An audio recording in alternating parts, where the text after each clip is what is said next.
अब हम लोग क्वेश्चन नंबर 7 को डिस्कस करते हैं। तो क्वेश्चन नंबर 7 का जो फर्स्ट पार्ट है, इसमें हम लोगों को डेंसिटी के डायमेंशन को निकालना है। तो हम जानते हैं डेंसिटी इक्वल टू होता है मास अपॉन वॉल्यूम। अगेन मास को हमें फोर्स के टर्म में लिखता है। तो हम जानते हैं फोर्स होता है मास इंटू एक्सलेशन। तो मास को लिख सकते हैं फोर्स अपॉन एक्सलेशन। तो अगेन जो डेंसिटी हो जाएगा ये हो जाएगा force upon acceleration upon volume. अब हम इसके डायमेंशन को लिख देते हैं। तो यहाँ पे हो जाएगा फोर्स एक्सलेशन हो जाएगा एल टी पे पावर -2 अपॉन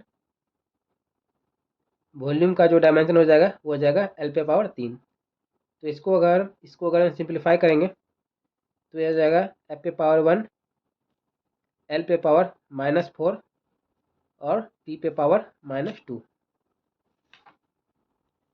तो अब हम लोग क्वेश्चन नंबर 7 के पार्ट बी को डिस्कस करते हैं।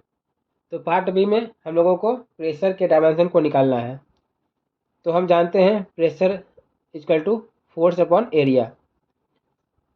तो यहाँ पे लिख सकते हो फोर्स का डायमेंशन एफ एंड एरिया का डायमेंशन एल पे पावर 2।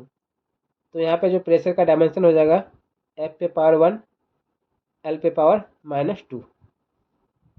अब हम लोग क्वेश्चन नंबर 7 के पार्ट सी को डिस्कस करते हैं। तो पार्ट सी में हमें मोमेंटम के डायमेंशन को निकालना है। तो मोमेंटम को हम लोग लिख सकते हैं मास इंटू वेलोसिटी। अगेन मास को लिख सकते हैं force upon acceleration into velocity. अगर हम इसको डायमेंशन के फॉर्म में लिखें तो एक्सलेशन का डायमेंशन हो जाएगा एल टी पे पावर -2 और ये वेलोसिटी है ये हो जाएगा एल टी पे पावर -1। अगर इसको हम सिंप्लीफाई करें तो ये हो जाएगा एफ पे पावर 1 ये एल और ये एल कैंसिल हो जाएगा और टी पे पावर 1 हो जाएगा। तो मोमेंटम का जो डायमेंशन हो जाएगा ये हो जाएगा एफ पे पावर 1 और टी पे पावर 1। अब हम लोग क्वेश्चन नंबर 7 के पार्ट डी को डिस्कस करते हैं।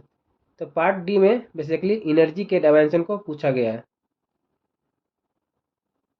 तो एनर्जी को जानते हैं एनर्जी और वर्क एक दूसरे के इक्विवेलेंट होता है और वर्क होता है फोर्स इंटू डिस्प्लेसमेंट। तो इसको लिख सकते हैं फोर्स डिस्प्लेसमेंट का डायमेंशन लेंथ यानी एफ एल हो जाएगा। तो इस तरह से जो एनर्जी का जो डायमेंशन हो जाएगा वो हो जाएगा एफ पे पावर 1 और एल पे पावर 1।